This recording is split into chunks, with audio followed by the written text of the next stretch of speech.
It was 1 year ago today that one of the most powerful storms in U.S. history hit a small beach town in the Panhandle, nearly destroying Mexico Beach. While that storm itself broke records, the people trying to rebuild it are frustrated with FEMA and feel like they may have been forgotten. CBS 12's Danielle Wall traveled to Mexico Beach to get a look firsthand at the recovery. She joins us now with some incredible images. It's hard to believe this picture is 1 year of progress, but consider this. Hurricane Michael left behind so much debris. Bay County has cleaned up enough to fill the entire Empire State Building, not once, but 12 times. Still, there's a long way to go.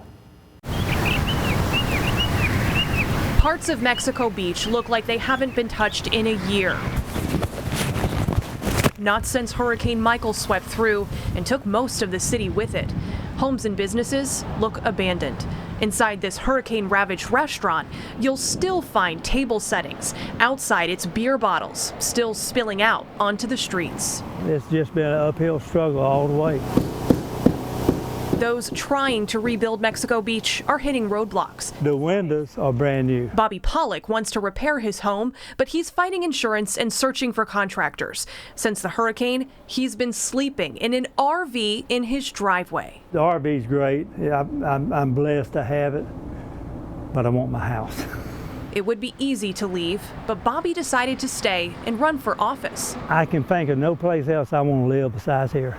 Finding solutions for his hometown, as complicated as they might be. All right, good. Al Cathy owns the only hardware store in Mexico Beach, and he's also the mayor. The process of rebuilding is much slower than I anticipated. He says just removing all their hurricane debris would cost the city $60 million.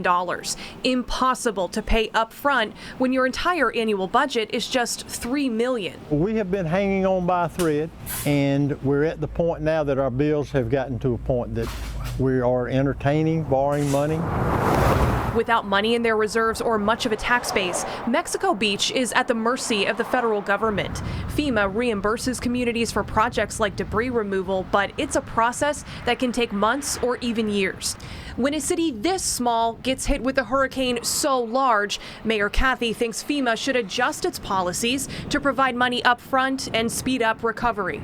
The word expedite is not in their vocabulary. They do not understand expedite.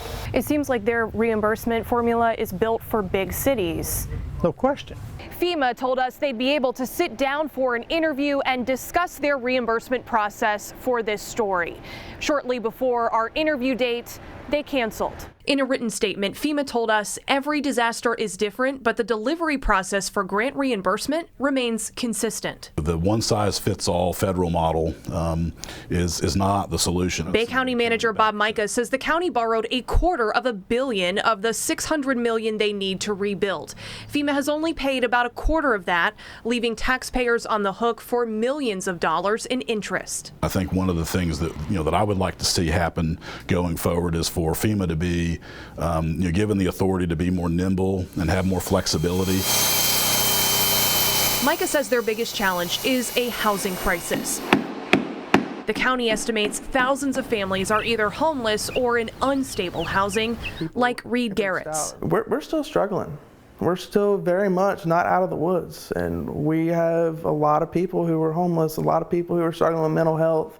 Their house is gutted, the foundation compromised, water still leaks inside, and his family is still fighting for insurance money. He says it's easy to feel like Bay County has been forgotten. It wears you down, and it really takes a toll, and you just get down and get depressed. The city just approved permits for 30 new buildings, but about 1,000 were lost in the storm. They still don't have a gas station, grocery store, or a fire station, but they're trying to focus on the future. We're going to turn the page. Watch your step again. Bobby Pollock is celebrating this anniversary by moving out of the RV and getting back in to his house. Happy, happy, happy. It's been a long time coming. I never thought it would take this long, but it's good. In Mexico Beach, Danielle Wass, CBS 12 News.